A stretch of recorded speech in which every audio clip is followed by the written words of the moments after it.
Hello everyone, this is FIDE Master Victor Neustroyev. Thank you for coming. Today we are going to talk about a refusal of queen exchanges. When to refuse to exchange the queens and actually why. So which are these conditions that tell us that we shouldn't exchange the queens, instead we should keep them on the board and take advantage of that fact. Okay, well, I hope everything works perfectly well. People are joining. This this is a workshop. I slightly changed the format of our event. What does it mean? Well, just a little. Well, I decided to not provide you with homework.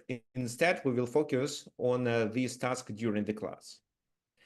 Because I realized there is just a very little feedback regarding the homework.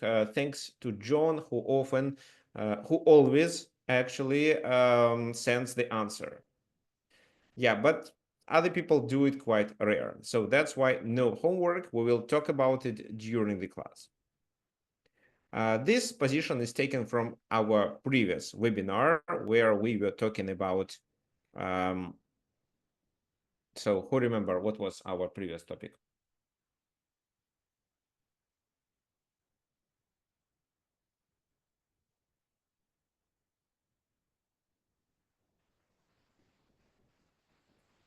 By the way, can you also let me know if the quality is good or not? So our previous topic was converting small advantage. Thanks, John. Yes, and well, yeah, let's just go through it. Let's just go through this one and discuss that homework. So there was a solution sent by John. Let me read it. So here John suggests playing h4. Wait, not in this position. We were so a few moves were played. Rook goes to c5, and here John suggested h4. Let me see how h4 works. Then rook takes h5, and then white can centralize the king with this move. Then g5, let's say, for black to open the position and exchange more pawns. Take with the f pawn. Knight goes to d5, and this knight is potentially coming to c7. So knight d5. Oh, yeah, let me make this move on the board actually to illustrate it. So h4, rook takes, king e4, then g5, take. Knight goes to d5. White centralizes his pieces. So white is definitely ahead. The position is winning. Then rook h1 can be played, but let's say knight d5, rook h6. King goes to d4. King goes to g7.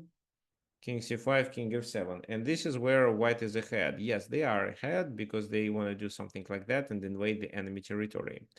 As for the pawn on a6, it can be attacked with the king. So it can be this, and then this. And the pawn will be captured. Yeah, so it does make sense. But h4, I doubt rook h5 will be played. What if they play king h6 to capture it with the king? Then you still have to play the move that was played in the game. So the move that was played in the game was actually b4. And I want you to tell me why b4. So what does this move do? Why it's so strong? There are two reasons of playing b4 here. Who can tell me?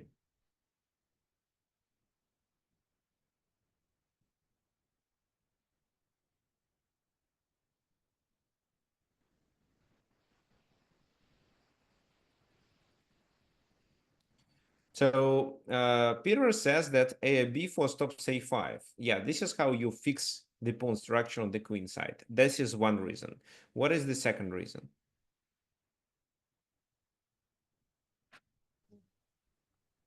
The second reason is that it attacks the rook. Well, so you gain a tempo. Well, yes, you do gain a tempo, but it's not so important here. The second reason is that it allows our knight to occupy c5 and attack the pawn on a6 from that. square. So c5 is a strong point.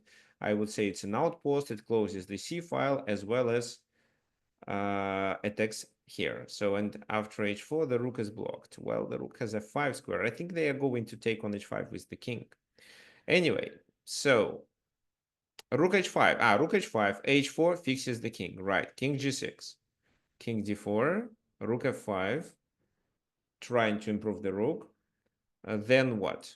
King goes to e4. Rook goes to h5 back.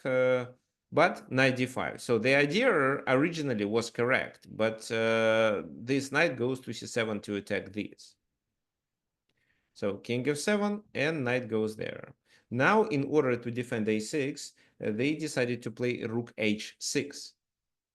So a6 is defended indirectly because of this discovered attack.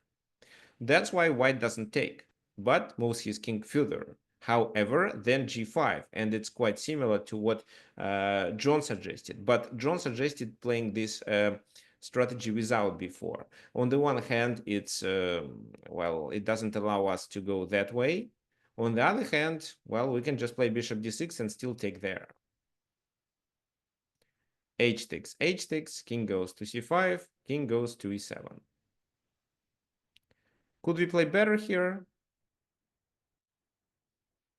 Well, probably. How? Well, this move. I like this move. But the problem of this move is rook f6, and this is a weakness.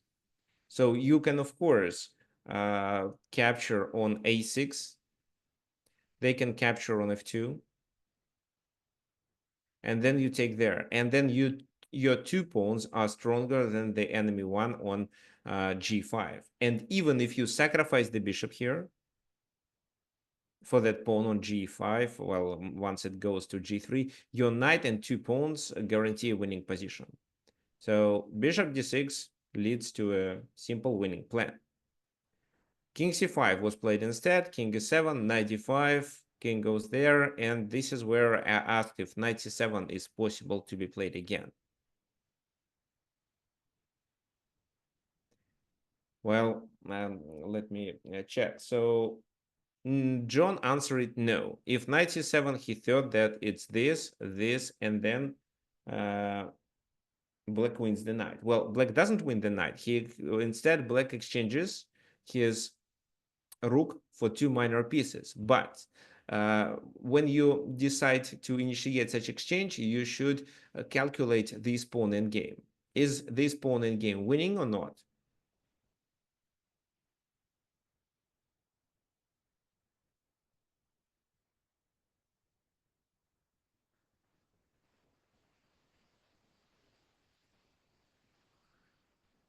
Brian thinks it's a draw. Why you say so, Brian?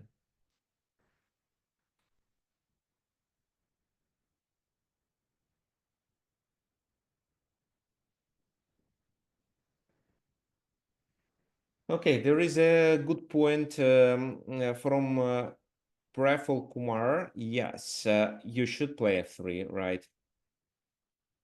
Both sides have a reserve tempi. I'm just reading the comment. So, okay, so fine. Okay, so Brian thinks it's a draw because both players have reserve tempi. But wait a sec, Brian. Don't you think that the king just captures this pawn and that's it? It's definitely winning for white. This king is into the enemy territory. If, let's say, we had a position when this pawn was on g7 and this pawn was on g6, and it was black to move, yes, it can be a draw. King d7, and we keep a position. But this is a far advanced pawn, and the king can capture it. So king f5. Now if g4, the king goes there and captures it. Or maybe to f5, doesn't matter. That's why they bring the king and hope to go there. But f3, forcing the king to go away. And now white is faster. So king d7, king f5, and this pawn decides the game. If you play that move, then this, they go there, and it's actually still a winning position. So king b4, this a5, well, it's too late to play such a move. Okay, maybe it should be no, you cannot play e5. So if you let's say in this position, decide to play a5, or maybe here you decide to play a5, it's too late. At the very least, they can capture on a5, and after b4 continue with this. They promote faster, and as well as they promote with a check. But even this promotion with a check allows us to win the game, even without another pawn. So the pawn in game is completely winning, and mainly because the white king is far advanced into the enemy territory and can capture this pawn, and then a distant, an outside pass pawn decides the game. So that's why rook c6 can be played, but after king d5, they have to play something else. And because of that, g4 was played. But g4 allows us to attack this pawn with our king. So king goes there. Can they play rook c3 move and win our pawn there? Yes, they can. But in such a case, they drop the pawn on a6. So actually, the rook is stuck. It has to stay on the 6th rank. Once it goes there, it's king f5. And they have to bring the rook back to defend a6. But in such a case, they sacrifice the pawn on g4. So rook c3 attacking this. Okay, fine, but knight a6. Rook takes a3. What do you think? How to continue? Because the knight is under attack and we don't want to lose the pawn on b4.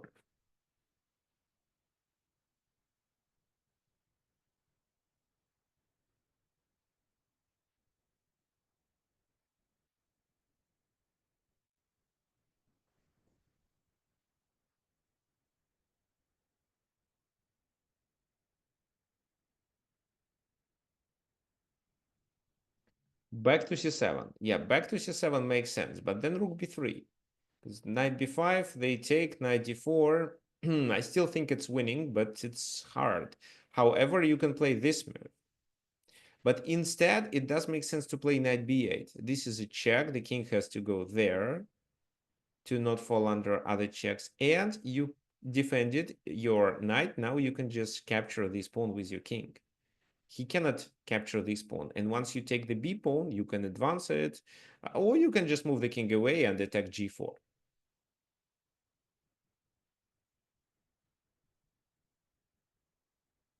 So that's why they didn't play rook c3. They played this move to bring the king to b7 and protect it with their king. King f5. King goes there, king g4. Now rook goes to c3. So they threaten here. What should we do? Well, activate our knight, which this time goes to c5. Now rook a3, bishop c7.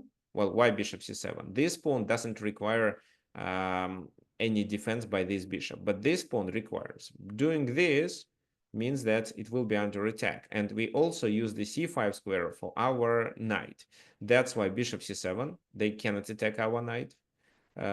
King c6 was played, and bishop a5. Now it's protected. It looks like we located our bishop to a passive position, but at the same time, it works really well. The bishop here stops the pawn, and this knight goes to c5. So rook a2, attacking, f4, king d5, knight c5 works. In the game, it was played knight g5. So with bishop and pawn, we are able to stop this, and our king, pawn, and knight are going to play on that side, so we are going to promote. Knight goes there, check, king f5. Rook a2 back, king goes there.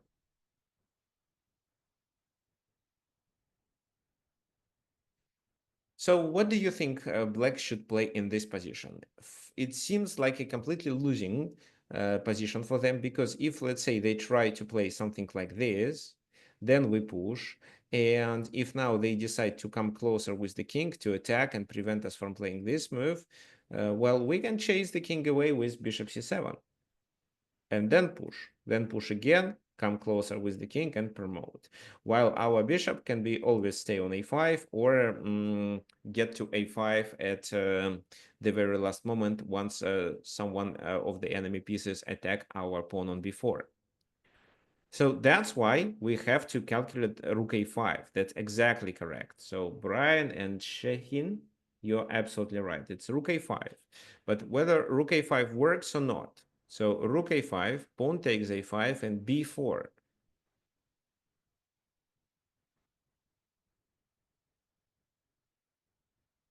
It seems to not work because we can bring the knight in time. So rook a5, pawn takes, b4, f5, b3, knight f3. So b2, we go there. So, and with our knight, we are able to stop the pawn. Could he play anything else? Maybe with the king? No. Why? Because king c4, king e4 are checks, and then we can sacrifice our knight for the pawn on b3 and simply promote our f pawn much faster than he captures on a5 and starts pushing the a6 pawn. So that's why b2. Knight goes there to stop it, and the king comes closer. But f6, king goes there, and knight b1. That's it. So what happens then? He goes there.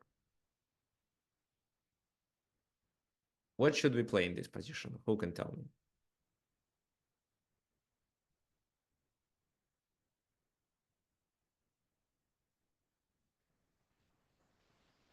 So one move is this. The other move is this.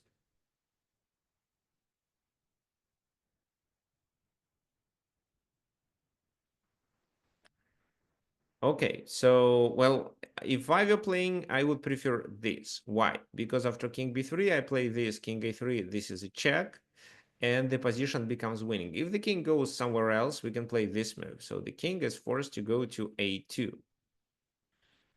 And then you can come closer with your queen. So with whether queen f7 or just queen f2, he goes there, you can play queen d4. He goes there, you play this move, and every time the king goes to b1 and blocks his pawn with his own king, you make a move and come closer with your king. So this is the so-called staircase maneuver because you do a kind of staircase moves with the queen. So here, for example, king d2, they threaten to promote. You play this move, they have to defend with king c1. You play this move, forcing the king to go there. And then you have another temper to move the king closer to the place of action. King a2, they threaten to promote. So let's do what? Let's play this move. If king a3, we block. So king a1 is a must. Then this. And king d3. So now it's actually over because when they play this move, we do not need to continue checking him. We can checkmate with queen c2.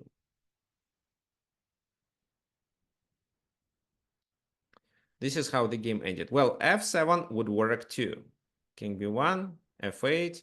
Now they have to play king e2. It's basically the same position with a different move order just. Okay, fine. So this is how White was able to convert his advantage, and the key idea was to play b4 to fix the pawn structure and provide this knight with a strong point on c5, and later the bishop with that perfect position on a5, from which the bishop would stop the pawn, the a pawn, and defend it on b4. Okay, fine. Let's talk about our topic today. And this is the first position that I would like to discuss. However, before we start, what can I say? Well, when you play the game, we can divide all positions into just two categories. One is with the queens on the board, and the second one is without queens. It can be the end game or doesn't really matter. Whether there are a lot of other pieces left on the board and you just exchange the queens, or you exchange the queens and a lot of other pieces, so it's a complete game. Well, having or not having the queens on the board affect the strategy of both players. Usually, we would love to exchange the queens when we are ahead in material, or our king is in a danger or can be in a danger, or the position contains a lot of tactics, and by simplifying it, by doing a lot of exchanges, including queen exchanges, we make it more simple and reduce the number of potential threats that we can blunder. What can you say about this position? Black has extra bishop. However, there is a compensation of 3 pawns for that bishop. Well, black is definitely ahead, and if they exchange the queens, they are still ahead. But well, this time, should we exchange or not? It's really sharp. And white, with his last move, queen d4, threatens to checkmate, threatens to take on c4, as well as threatens our queen. So queen d4 is a must. Should we exchange the queens?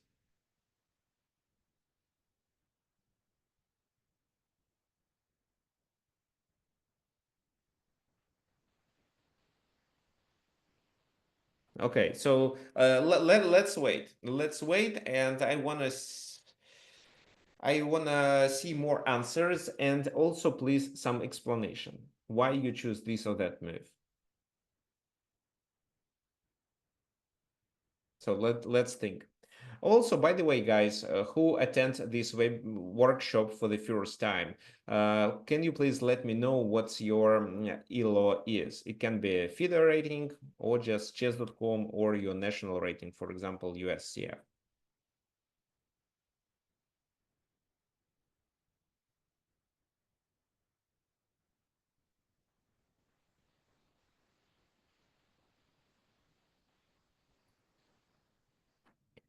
Well, okay, let me start. Yeah, thanks. Uh, let me start explaining here. Well, yes, we can exchange the queens, but queen d4, rook d4, then the bishop retreats. Um, and what then? So yes, black is ahead, and if you turn the engine on, it says, yes, black is completely winning. But I try to play this position against my students, and very often, well, I was playing with white pieces. Very often, I was able to achieve a draw from here. It's not because I played strong, but because just exchanging the pawns provide black with very little chances to win the game.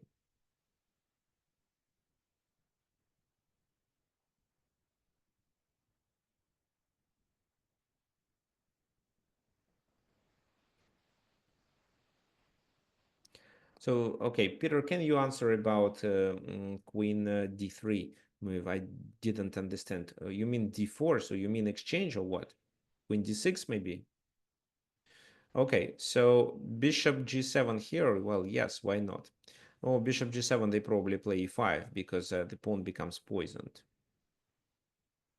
Okay, so yes, it's possible, and you are technically winning, but in practice, you can hardly realize this advantage because Okay, they just need to exchange your pawns. Okay, yes, Peter. here, queen to d3.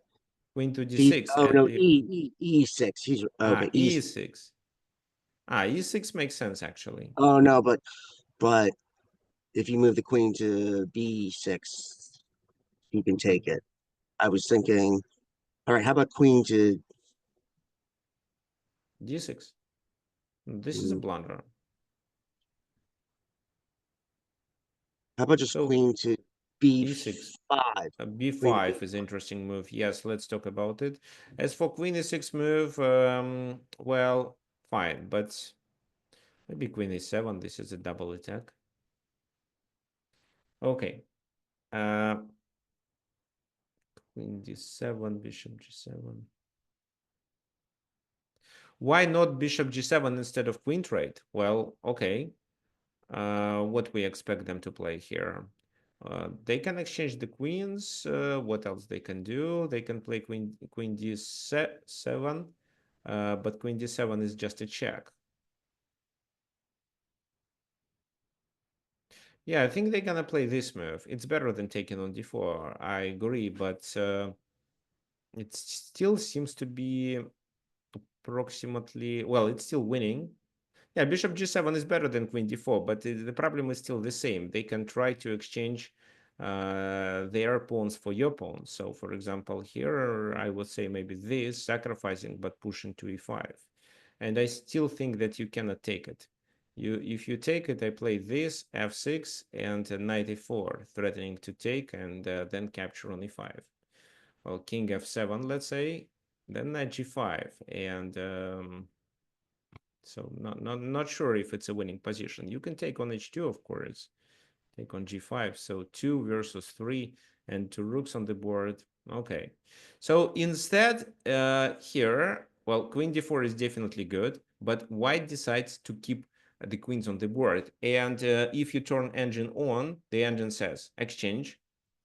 However, from a human point of view, both kings are compromised, and with the queen on b5, which covers d7, as well as put pressure on b3, so you're ready to sacrifice your pieces on b3, you are likely to get more practical chances to convert your advantage into a winning position. You may blunder something too, but keep an eye on it. Well, I don't know. I probably would play queen b5 to keep the queens on the board, because if I cover d7, I don't have to worry about anything else, and this attack looks really strong.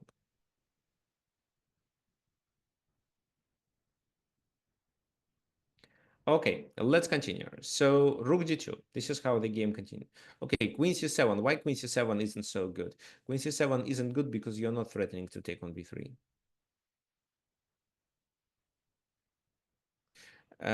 If let's say they play, well, yeah, they can play rook d2 and then you're not threatening. Well, it does make sense too, but having the queen on b5 is better because you add extra pressure on b3. Then rook d2, bishop h6, attacking it. There is a check, but it's a useless check, just king e7, and no more checks can be played while the queen and the rook are simultaneously under attack. Rook goes to g2.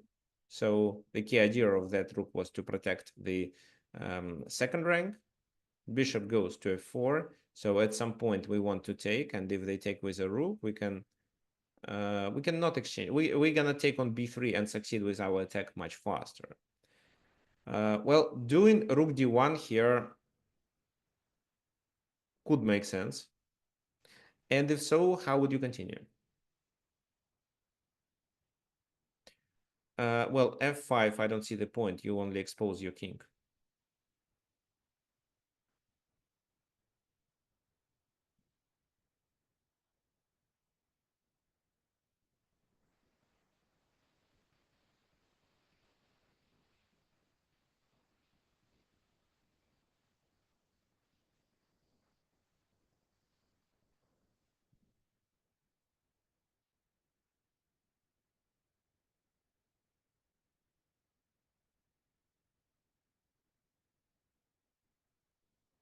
So bishop e5, yes, take on b3 or bishop e5 right away. Yeah, probably bishop e5 or take on b3 first. I don't think there is a big difference. Queen e3, take, and take with a bishop.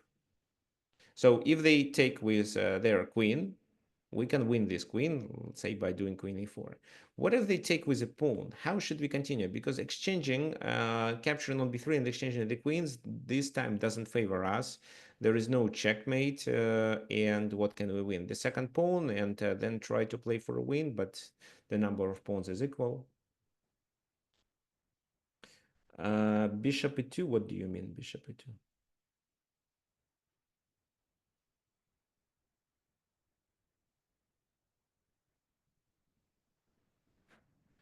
Queen a4, a1. Yeah, queen a4, exactly. With rook b3 as well as queen a1 threat. Exactly, this is correct. And if they play this move, which almost defends the position, so this, and b3 is well defended. And b3 is well defended at the moment, actually. Then which move do we have to play?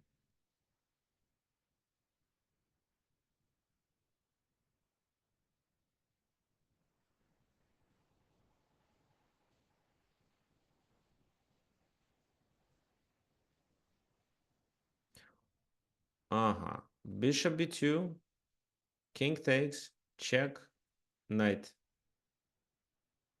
blocks, right?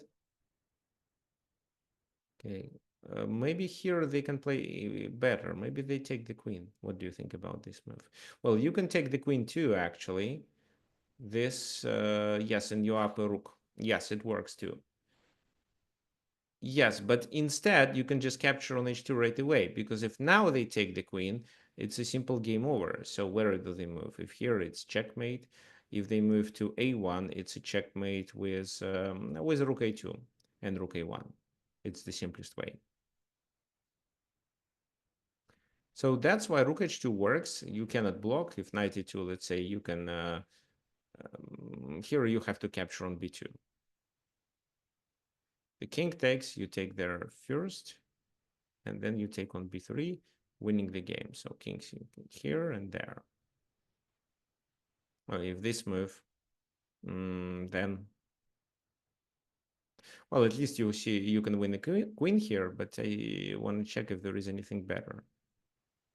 Yeah, there is. So this, he goes there, you do this, not letting him to go out.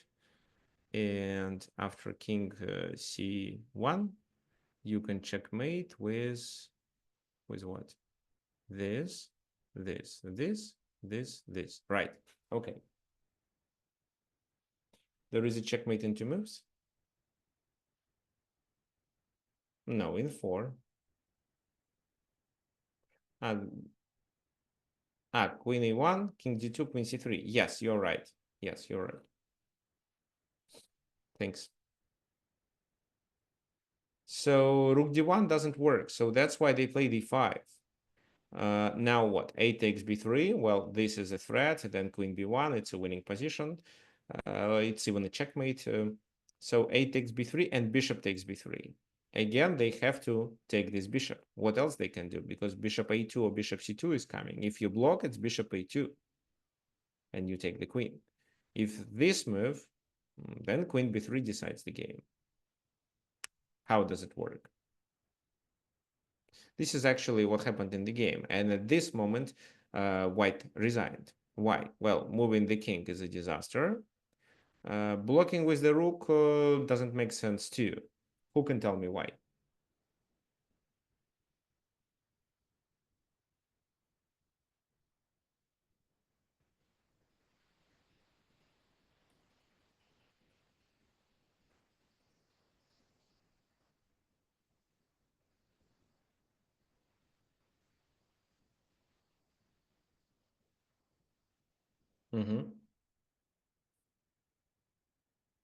So queen takes, rook takes, king takes, bishop f5 first, and after the king moves, bishop g3, and we win a piece. So then rook h2, it's over.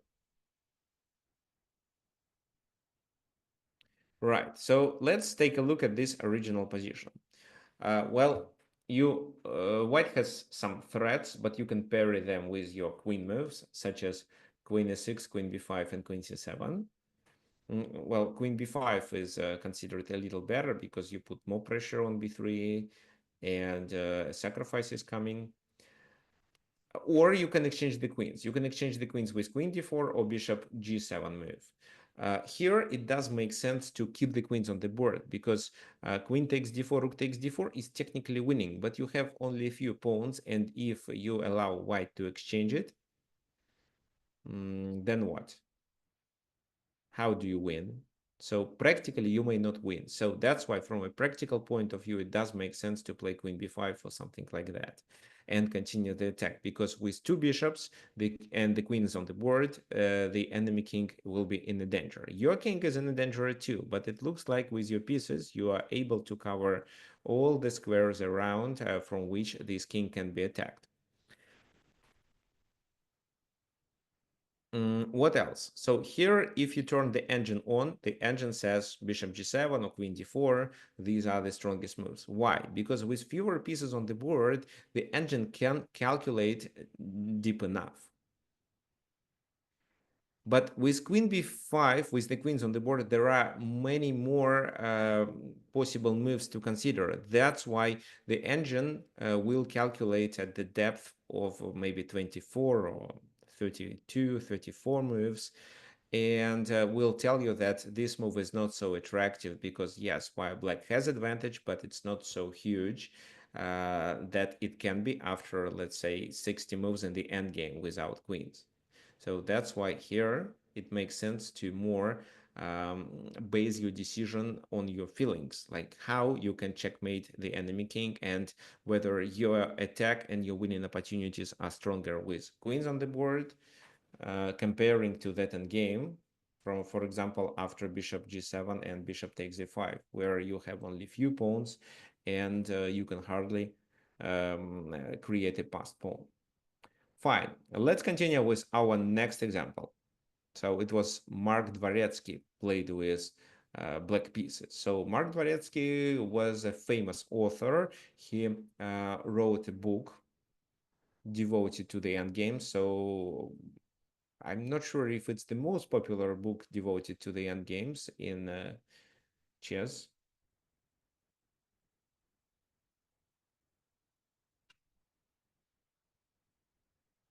So he was international master, right?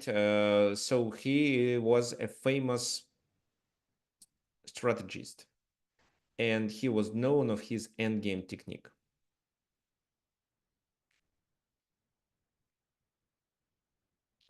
What do you think white should play in this position? So right now there is no queen exchange on the game on the board, so you have a chance to play something else.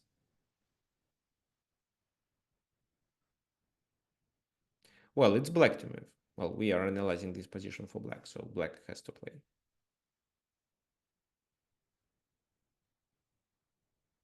While you're thinking, let me tell you something else. So when you see that your strategy is based on the enemy king's weakness and on the threats that you create to the enemy king, then keeping the queens on the board, it looks good. But, well, if the king is fine, then maybe you'd better pass the game to the end game.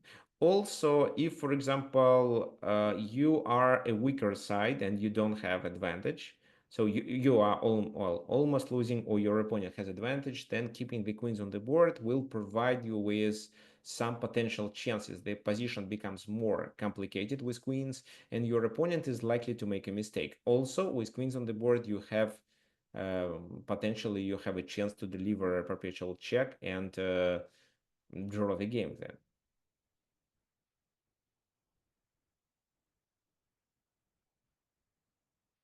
So knight g4 is an interesting move. Okay. Rook h2. Fine. Maybe queen b7, king g1, and then rook h2. What do you think? Because just right away, rook h2, I don't see the point. Let's talk about it. Rook h2, then you said rook checks, so king g1. And how do you win here? If you want to play this move, I will block with f3.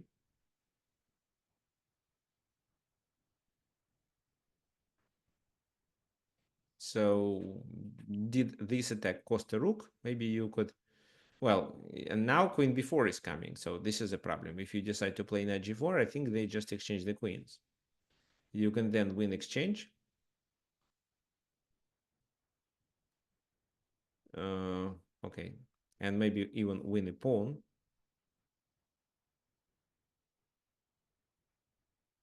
Actually, more than a pawn. 96, so knight a7 also works. Okay, so white is winning here.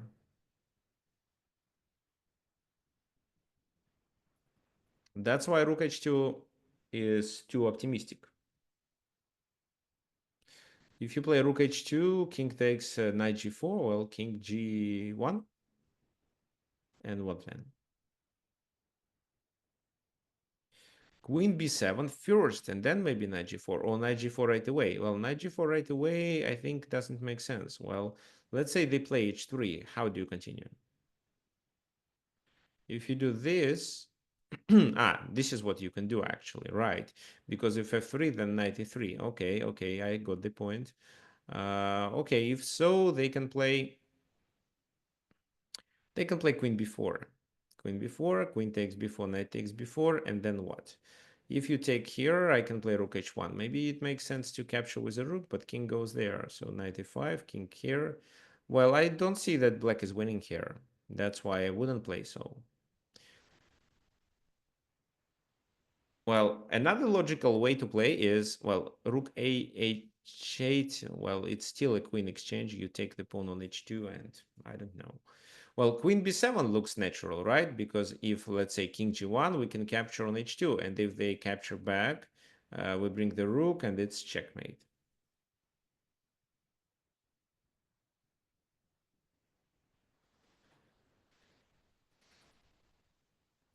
Right, but they cannot take. They can instead continue with this move, exchange the queens, and even if you decide to double, you are not threatening with checkmate. For example, the game may continue with something like that. So check, king escapes.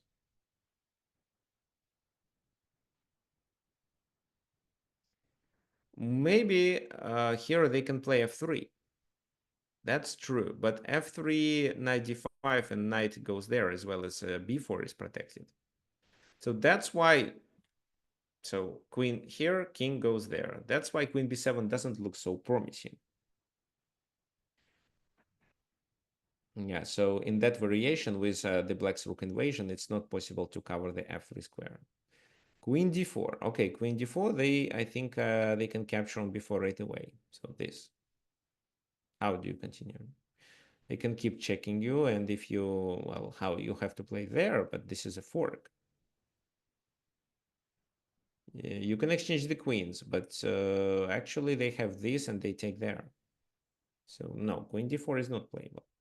Yeah, so knight d5. So this time, black sees that once he plays this move and then sacrifices the rook on h2 or does something else, there will be a queen exchange, and with a queen being exchanged, the black's attacking potential is almost over.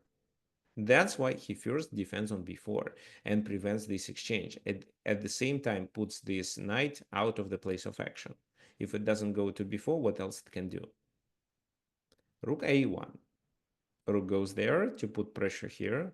So they push. And what do you think how to continue? So here I would say that the white pieces are discoordinated. And this is what you can take advantage of. Queen b7. Queen b7 makes sense, but this time queen b7, it's f3. And knight a3 is f3 no longer works. Knight a3 no longer works. So queen b7, f3. So you create a threat, they defend. This square is covered. You can go back with your queen to defend it with something else, but well, maybe they can just ignore it. So knight e3, rook takes e3, queen takes e3, queen b4. So because they're gonna take this pawn, and I don't see a direct attack here. So king f6, let's say, I can bring the knight back. Maybe you can take there. King h3. And I'm about to exchange the queens. So that's the problem. So that's why you can already take advantage of your queen activity and sacrifice on h4. At the moment, they don't have a chance to exchange the queens. Well, the other suggestion was knight f4 move, but well, then what? Queen b7, f3. Rook g8, king escapes.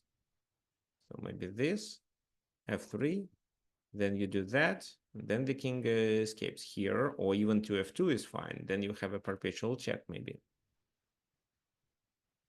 So queen b6, king. No, king e2 loses, rook e3. King e2 loses because of this rook invasion. Oh, let me show you. This, rook g2, king d1, queen d4, king c1, and quick checkmate. So rook h4 was played. So g takes h4. What else? Well, it's possible to play this move, but this is absolutely losing endgame. So you can continue with rook h1, but I think it's better to play rook h2. So takes, king takes, queen checks, and then queen takes e1, and you win another pawn. So rook h4, g takes h4. and there is a direct attack. So you can start with rook g8. Now, moving the king to f3 doesn't help. We can talk about it. In the game, it was king h3 move. But actually, you can calculate this attack really well. If the king goes to to these squares, then it's isolated from the other army, and all you need is to capture this pawn. So, for example, king h1. Here, you definitely play queen d4, and I don't see what can stop you from playing queen h4. Ah, f4 can. Okay, then queen d3, and it's the same, but here. So if king f3, which makes more sense, then this move, and you are threatening with checkmate here, as well as with this move and with this move. These are not checkmates, but very, very close. Well, king h2, queen d4 still, and if f4, it's queen d3, because you are threatening with, no, not queen d3. After f4, you have to deliver a check, right? And then go to g2. And if, well, king h3 I'm going to show later. So king f3, it's still queen d4. Checkmate with queen g4, how to defend? Rook g1, let's say. How can you continue? Queen f4, or you can take the rook, and then what? Take. Then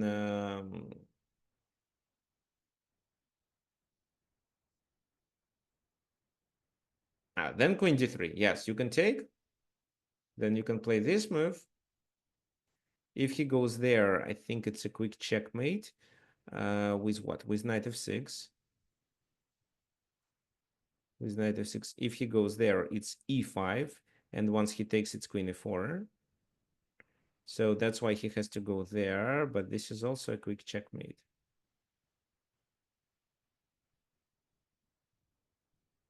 Queen d3 right away. Yeah, queen d3 here.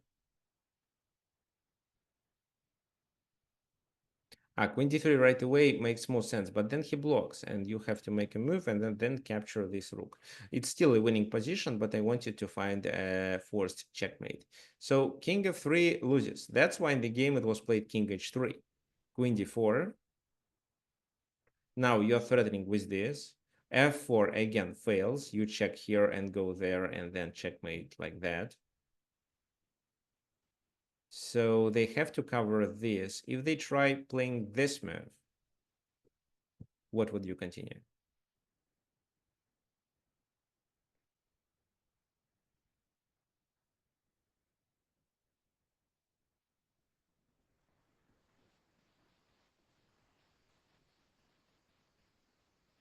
Still queen d3? Well, queen d3, rook g3.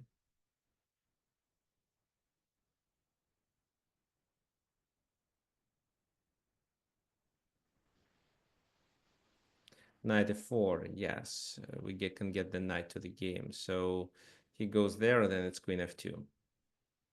Right, thank you.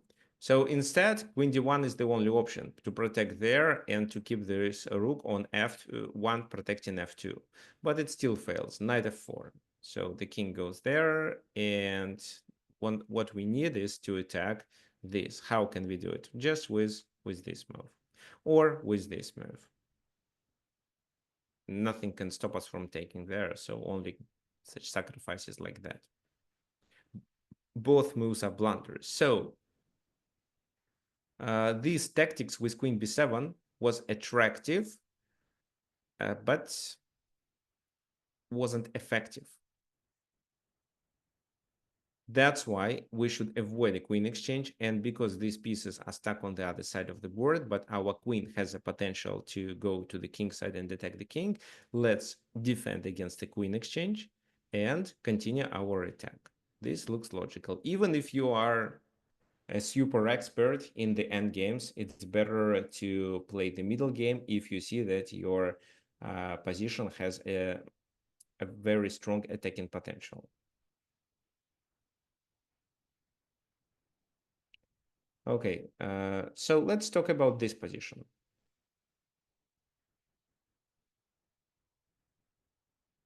What do you think about it? White to move. So should white exchange? and how much white is better here. Is white winning or not? What happens if there is an exchange? And if not to exchange the queens, then what? Just stay and wait, or avoid an exchange and move the queen away? So in other words, I would ask you, I'm asking you what you would do with white, and please explain why. So just try not to guess the move, but provide your own explanation, because this is how I will understand the way you are thinking.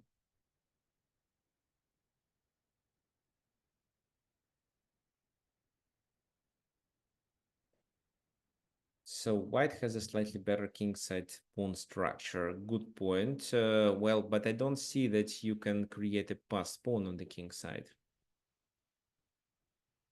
Yeah, this is the threat. Rook e4.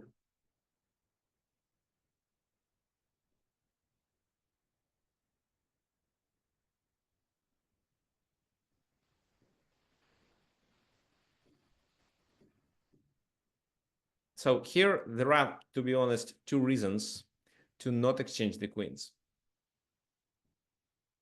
Okay, so Zamfir thinks to change the queens and get the king forward on light squares. Georgios suggests queen c2. Interesting. Queen c2 puts pressure on c6, so maybe you can, no, you cannot. Then there is an exchange of the queens and you lose a pawn. But yeah, this move makes some sense.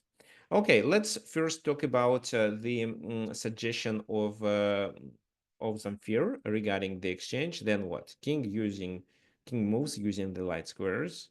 But what do you think black should do? Can black now play for a win? G6? What's the purpose of G6 to prevent the king's invasion? Well, you can play G6 later.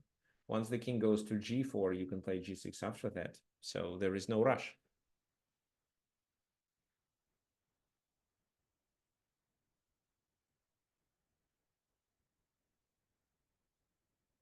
D5.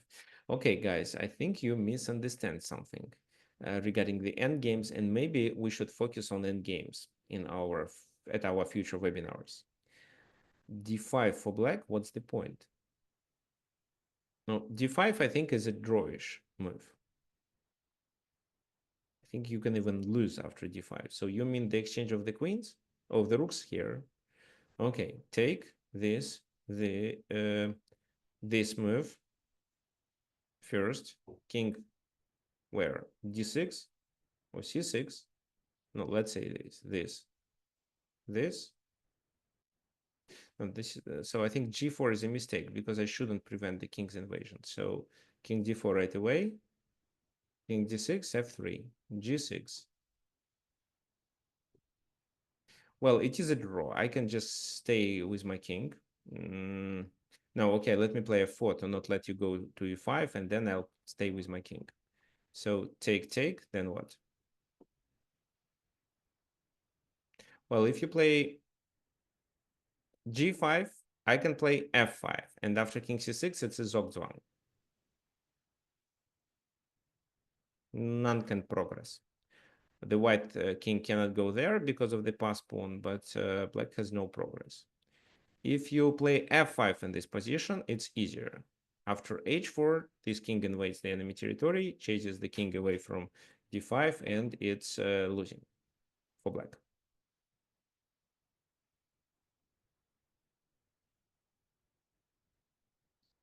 So here, I don't know if you have to do this 7 steps evaluation. Maybe you have.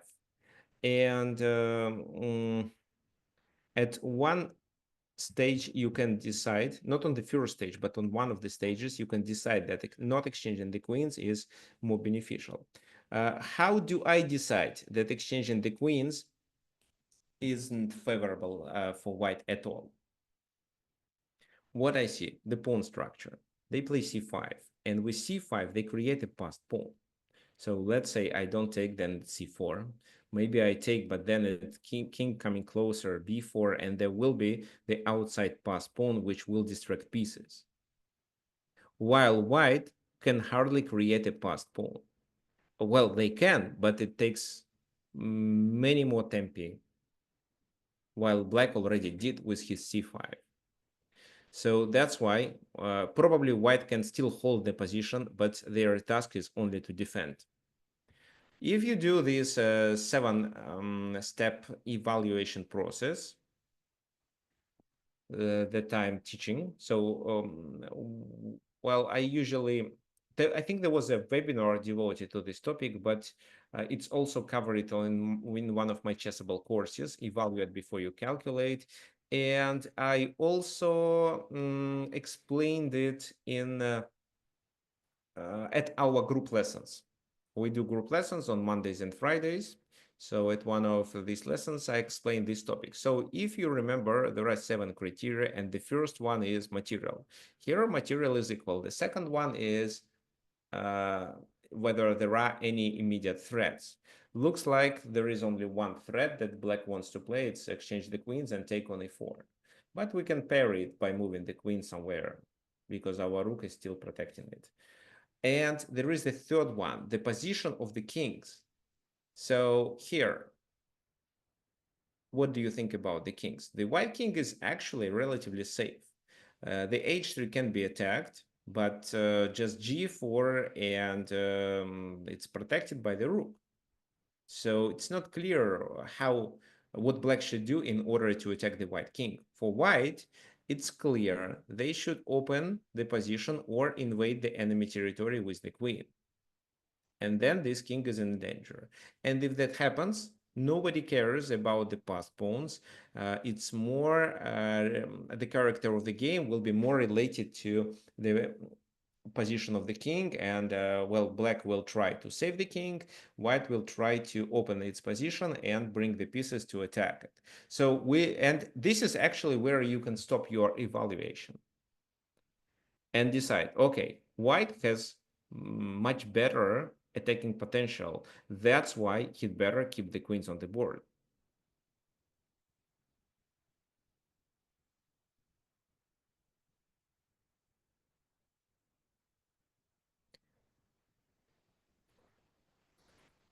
That's why let's make a move with the queen. Well, king f3, king f3, they can capture on h3 first. And after queen f7, retreat the queen back.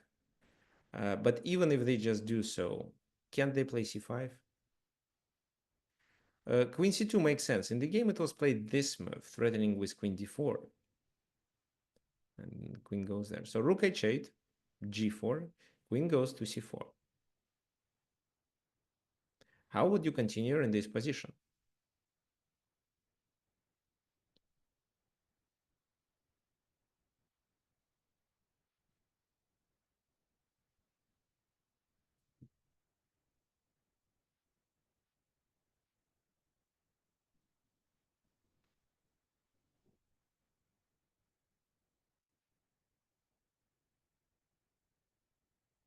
Well, f3. Yeah, but how would you play for a win? You can play f3, but what's the purpose? To move the rook away? With f3, you weaken the second rank also. So queen a2, you have to consider these checks.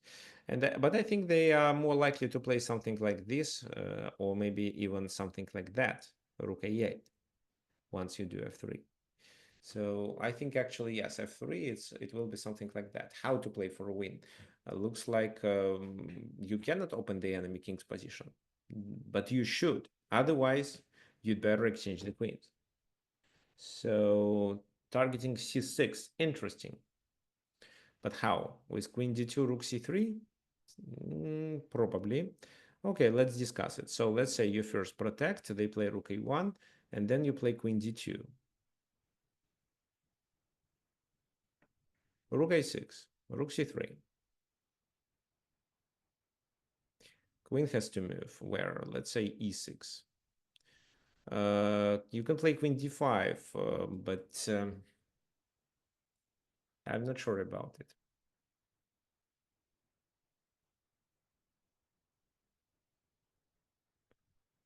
So you can play this move attacking b5, but queen e5 then. However, let's talk about queen d5. I think it can be still this, or just queen e5 is enough. But then you can invade the enemy camp. Okay, it's interesting. Okay, what if he takes? Pawn takes and just king d7. This time the d pawn becomes a passed pawn, but with the rooks on the board, I think white can easily draw the game. I don't think white can win, but white can draw.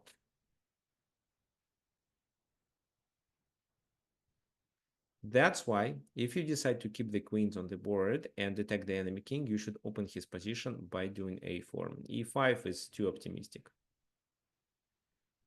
What happens then? If they take, you take, and there is the a file open. If you want, you can double the rooks. You can play b5. You have a lot of options. So, for example, king b7. Then still queen d1. Well, rook a3 works, but then queen e4. So, but maybe they can deliver a perpetual check. I'm not sure. So king h2. Yeah, there is a perpetual check. So something like that. And there are checks here. Maybe king h2 and queen here. And yeah, there is also a perpetual check. So rook a3 leads to a perpetual check. Queen a4, king b7. What you have to do, maybe e5, maybe f3, maybe king g. No. King g3, rook a8 already. Maybe this move first. Because queen b4 is a blunder. d6 is hanging. The king goes back. Maybe instead of queen a4, queen e1. Okay, so king b7, and you can do it with your rook, because while your queen is covering the back rank, king g1 and no checks, and you can invade the enemy territory. It should be a winning position then. So that's why they don't take, they take on b4. But we still are able to open the files for us to invade the enemy territory. Queen b, well, if pawn takes, I think it's too risky. Queen takes, but rook b3. You sacrifice the pawn with white pieces here, but you should understand that even if black does his super best moves, you still have a draw, because with such a king, at the very least there should be a perpetual check or some perpetual threats that your opponent would have to defend against and repeat the position. Queen a6 was played in the game. Well, queen c4, is it better? I don't know. Queen b1 I would play, so that's why I think queen a6 is more helpful. At least it covers this. Queen d4, centralizing the queen.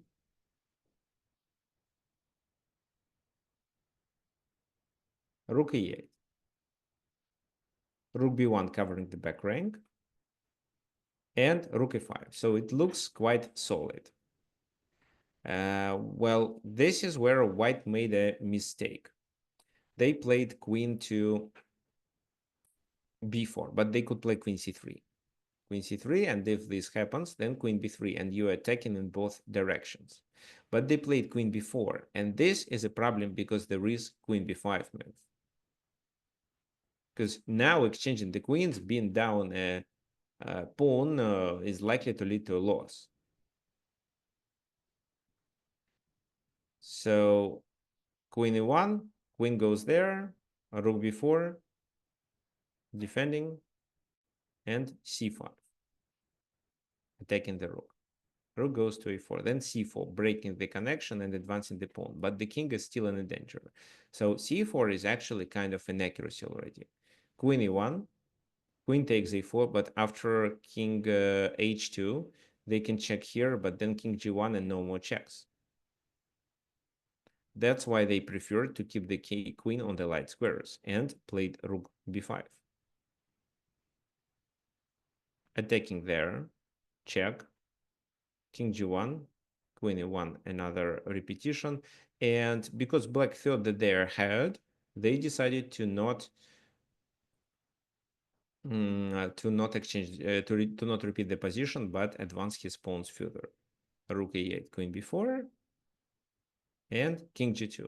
So black still is a little ahead, but the problem is that they have to play accurately. They have to play moves that doesn't allow white to attack, while white's attacking potential is definitely obvious. So, for example, what do you think? How black should play here?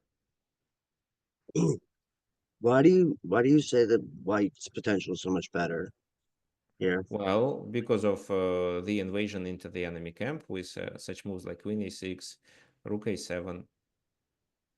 Even doing this makes a lot of sense. So you're just saying the king's more exposed and they're Yeah, the king is more exposed. That's why white has a lot of winning opportunities if only black makes a mistake. But if black plays like the engine or like a very strong grandmaster with a lot of time to calculate all these threats and find the only moves, then yes, black can still play for a win. but black has this huge advantage of a double connected pass pawn. It's pretty far advanced. Yes, if only the king is safe, then these pawns will provide black with advantage, which is enough to win the game. But right now, they cannot win because of that. And actually, well, okay, maybe you will tell me how they should play.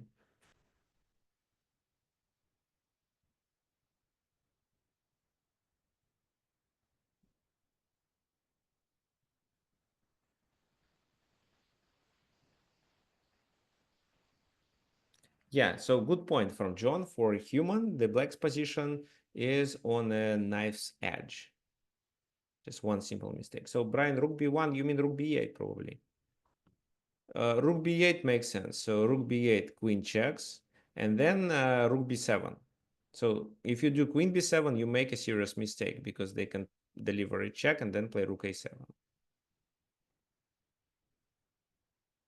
So queen c6, then another check. And then what? So king c8, queen f8. If queen d7, it's rook a7. You have to play very accurately. Rook b8, yeah, queen a7, and you have to move the king. Then it can be queen a6, then queen a6. So you have to, well, if here you decide to block, then you have to play properly here, not queen d7 because it's just a blunder. Okay, yeah, rook b8 would help. c3 is probably the best option. c3, rook e8, king escapes, but it's very hard to calculate it. And then there is a perpetual check with queen a3. They cannot escape. So if something like that, it's this. Because after c1 equals queen, it's simply queen a7 and queen e7. So these two moves.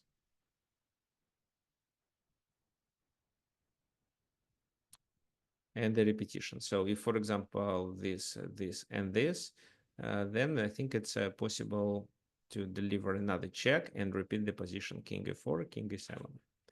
Okay, fine. So c3 would lead to a perpetual check, but c3 would be quite aggressive.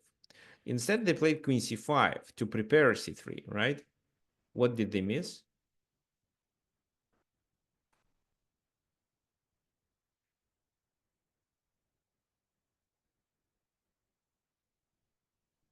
So if rook a7 check, then probably rook b7 makes sense. Yeah, they missed this idea of queen c a6 to threaten rook a7, to threaten queen c8, as well as rook c8. So how to play? Well, c3, then we can take the queen at least. But probably c3 was the best move. They played rook b8. Rook a7. The king has to go to the back rank, or they have to sacrifice the queen, but without queen, without this queen, it's losing. So king d8, rook g7, threatening with queen f6. So queen b6, offer an exchange. What would you play for white?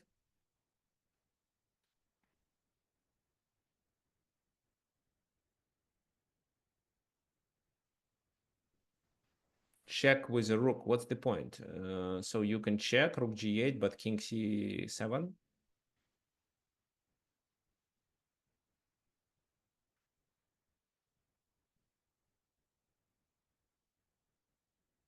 Queen e4 makes sense, but queen e4, just queen e6, cementing the position. I'm not allowing you to play rook g8 then.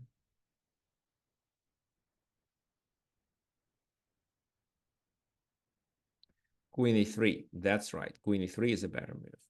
How does it work? Well, queen e7 is a threat. Queen f8 is a threat. If you decide to play so, then it's queen a7, threatening with 2 checkmates. If you decide to, well, what else you can do? No, there is nothing else that works. So queen a3, and after king c8, it's queen f8. How does it work? Queen f8, check, and queen c5, they forced to sacrifice the queen, and then it's checkmate. So this is how black lost the game. So, well, this strategy with a4 was absolutely correct, sacrificing the pawn in order to expose the king.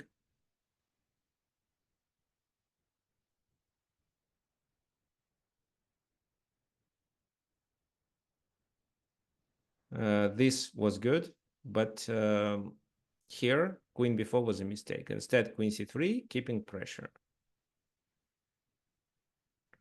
Okay, let me take a note.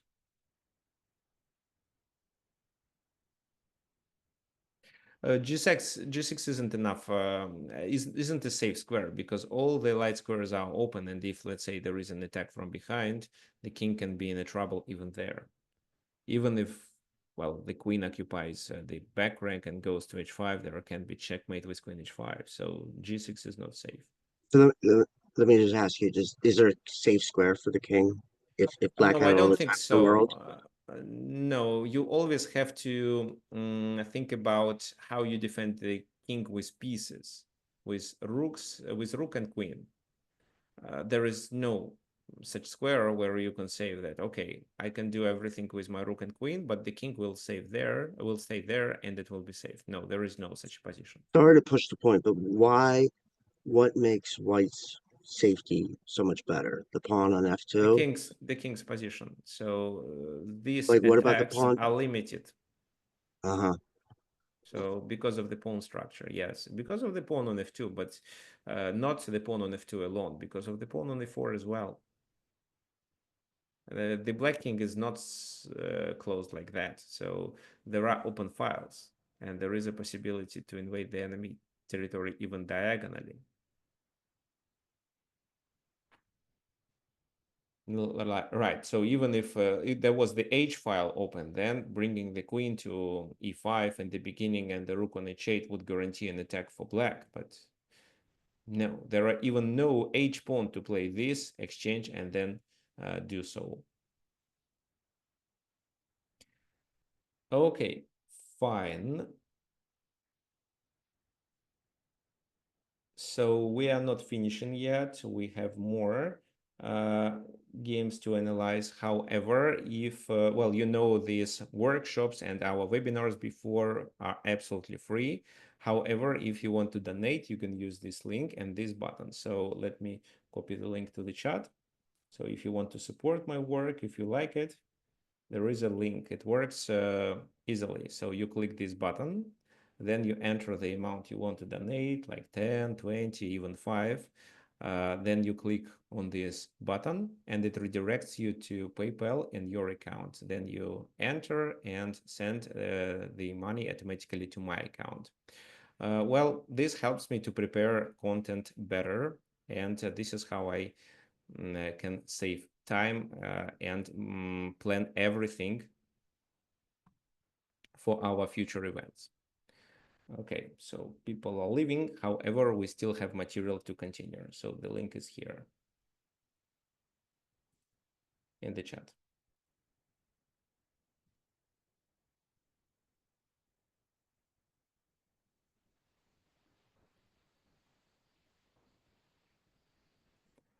Also, this event is recorded and is recording, and once it's over, well, I think tomorrow I'm going to send you the link to the recording so you can watch it if you want. Okay, let's continue. We have one more game to analyze. I'll share the screen again. Okay, this. Well, I don't know the white player, but for black it was a famous Bulgarian grandmaster, Kirill Georgiev. What can you say? What should we do in this position? Should we try to exchange the queens and try to attack the pawn? So, for example, queen b2, queen takes, knight takes, then there is a pawn lost. What do you think? Or not?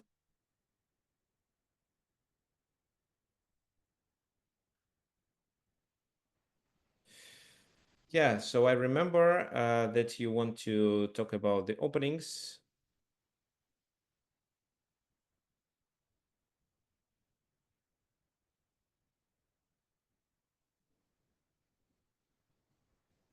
However, yes, I'm going to cover such a topic, but not, well, not on the next workshop. Well, by the way, what can I say? Well, there will be no workshop next Sunday. Because of my vacation, I'm going for a trip to Uruguay just for a week or for 6 days. But there will be a webinar the Sunday after that. So no webinar on the 26th of January, but then on the 26th, yes, but on the 2nd of February, there will be a webinar, so don't worry. Okay, so let's take a look at your suggestion. So yes, exchanging of the queens appears good. It leads to passed pawns. So let's talk about it. This, well, they take, we take, then this is hanging, what they can do. Most likely they'll try to attack our pawns, but I'm not sure what should we do first. Probably knight c6. Knight c6, then what? If knight a4, it looks fine. The b pawn is stopped. That's why maybe a5, because a6 it's knight before double attack, so a5. However, then knight e7, you can win this pawn, but then your knight is tied down to the pawn on b6, so I'm not sure if black is winning. So moving the king, but how? Again, it's so many tempo consuming procedure. So no, looks like yes, we can we can exchange the queens, then capture on a4, but all these doesn't lead to a winning position. Also, after queen b2, queen f5 looks dangerous. I agree.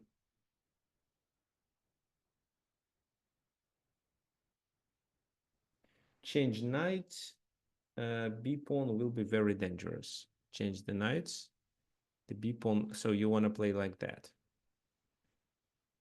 Yeah, but the king is exposed. So again, queen f5, queen f6, isn't there a perpetual check?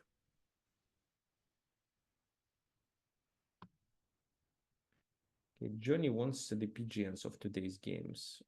Okay.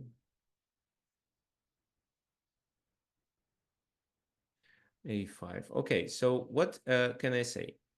Again, if you do the evaluation process, here you definitely see that black is better. Because of what? Well, because of several factors. First of all, this king is in more danger than this king, but of course you have to keep an eye on this, queen f5, and you may have a potential of a pawn, of a pass pawn on the queen side.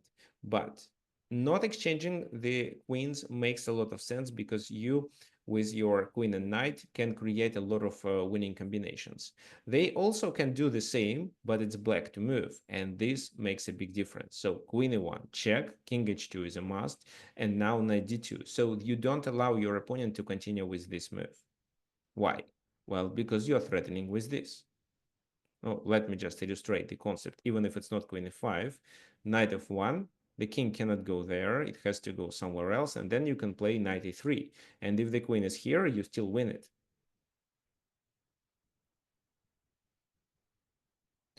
So that's why white has to defend. How does white have to defend in this position? You also threaten to take the pawn on f2.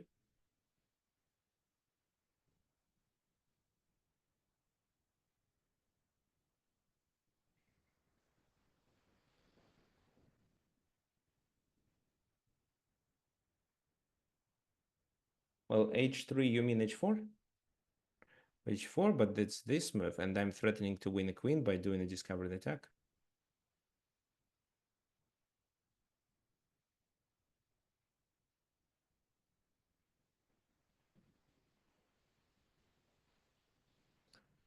Okay, with knight d3, exactly. With knight d3, this is the only way to defend.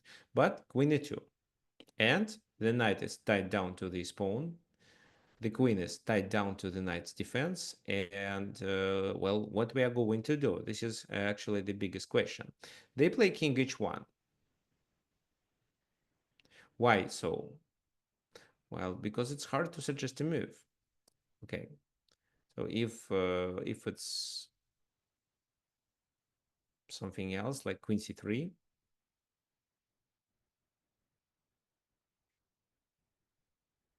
how can you continue? Well, you can deliver a check, but the king goes back and you have to go back. So it doesn't make much sense. But you can play knight f4 and then maybe take there. So queen c3 is risky. That's why king h1. Well, they can go g3. No, they cannot. If only they play such a move, they lose the game quickly. First of all, knight f3, and after king h1, it's quick checkmate. If they play king g2, which makes a lot of sense, just queen d3 wins the game. So queen takes, and it's a fork. That's why g3 definitely no. And g4 also doesn't work. Also, the problem here is that at the moment, there is a threat of a discovered attack. So that's the main reason why they played such a move. How should we continue in this position? Well, this is a question too. Yes, the knight on c4 is an outpost. That's right. So it's technically, according to the definition, it is outpost.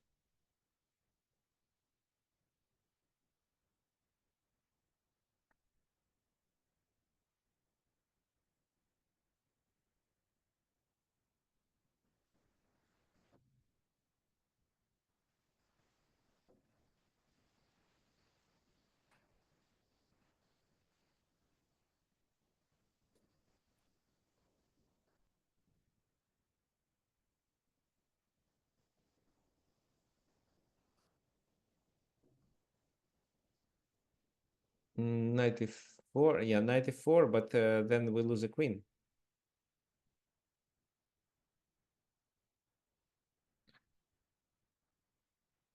Okay, so looks like we cannot continue with the attack. The attack is stopped. But white doesn't have any moves, to be honest. They are in a zogged one. Well, that's why we can do what we want. And because of 2 versus 1 on the queen side, let's create a passed pawn. Now what to play?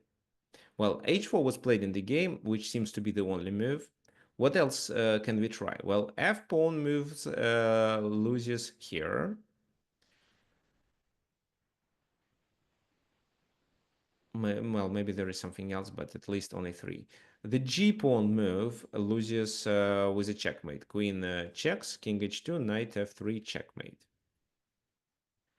A queen move, but where? The queen has to go to the square where the knight is still protected, so it's only c3. And it fails. You can do that. He goes there, and you do this discovered attack. And moreover, you can take this pawn. Yeah, you can take this pawn first, then repeat the position again, and this time go to g3. Why to g3? Well, not because you want to play queen h1, so queen h1 here completely fails because your knight is under attack. You play knight e2, threatening the queen and threatening to deliver checkmate. How they can defend? With this move only, which means you can take the knight.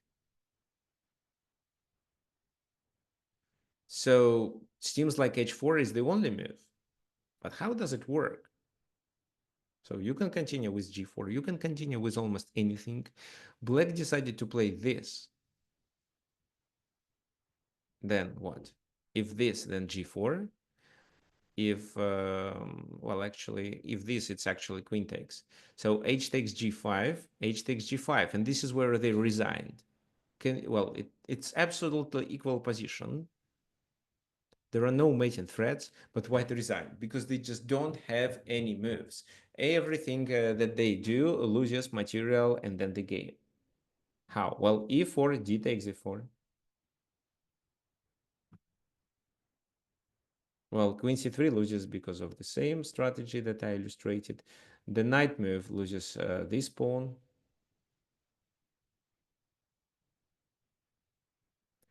Let's say this. Yeah, I think it's better to check first and then take this pawn, threatening with knight f1 or knight f3. Queen c7 for a perpetual. Queen c7. Okay, interesting. Hoping to play queen e5 and do there is no perpetual check. Queen d3. I do this and I go there. So no more checks. Queen g5.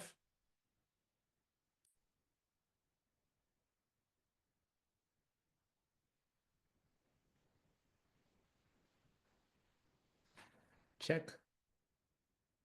Check. King h3 and queen g6. So if you take this, well, with queen e6 I can exchange the queens at least.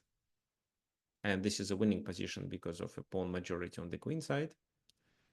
Well, maybe it's the simplest way. What else do I have? Well, no, I think it's the best that I can do. Queen g6. Well, queen e4. Queen e4 works. If this king goes here, if you repeat the position, now I can block, but it's basically the same. My king is just a little closer to the place of action. Queen e6, and it's queen h6 this time. And if this move, I have queen e3. Nice. No, okay, I didn't see it. When I initiated this original combination, I was hoping on such move like queen e6, offering the queen exchange, and then capturing this pawn and promoting. So no, there is no perpetual check, and you cannot play queen c7. Fine. That's why they just lost the game.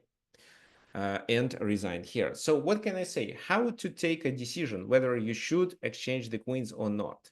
Well, you should consider what your queen can do comparing to what you can, well, what you can do with the queen comparing to what you are going to do if you exchange the queens.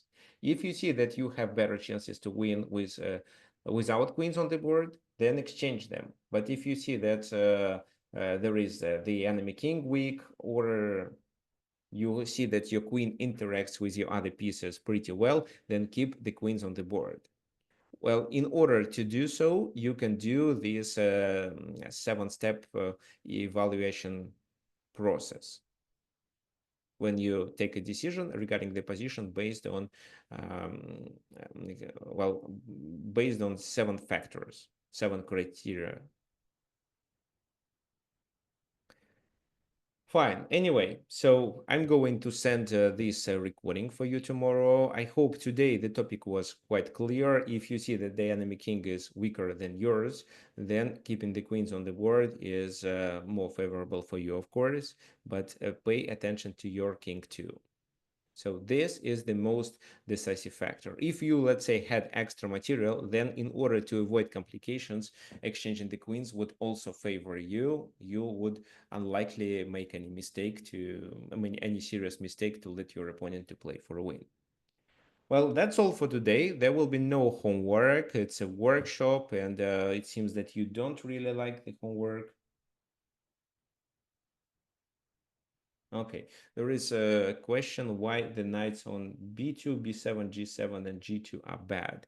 Well, usually because they don't participate in the place of actions there. So, for example, the knight on aa is bad too. The knight from b7, well, is bad because, well, it can go to d6 only. Other squares are not so attractive. But sometimes, for example, in Nimza Indian, you can play knight a5, exchange the bishops, and then bring the knight to b7. However, you mainly play such a strategy because you want to get rid of the bishops. You think, well, that exchanging this bishop is more favorable, while the position of the knight can be improved. The knights on the edges of the board are also quite bad. I had a webinar devoted to such a topic. And yes, you can move the knight to the edge, and it may be not a mistake. It can be even the strongest move, but you should understand that the knight on the edge is doing something concrete, like threatening the bishop, performing certain functions, but it is located there temporarily. This is what you need to know. Fine. So we are done for today. Thank you for coming. If you want to donate, you're welcome. You saw the link. And see you in 2 weeks. There will be an announcement. So, and those of you who participate in our group classes, there will be a class tomorrow. So I am also going to provide you with a test for the first half of our course. I'll send it as a PGN as well as create an interactive study on Lichess. Okay. Thank you for coming and see you in 2 weeks. Bye-bye.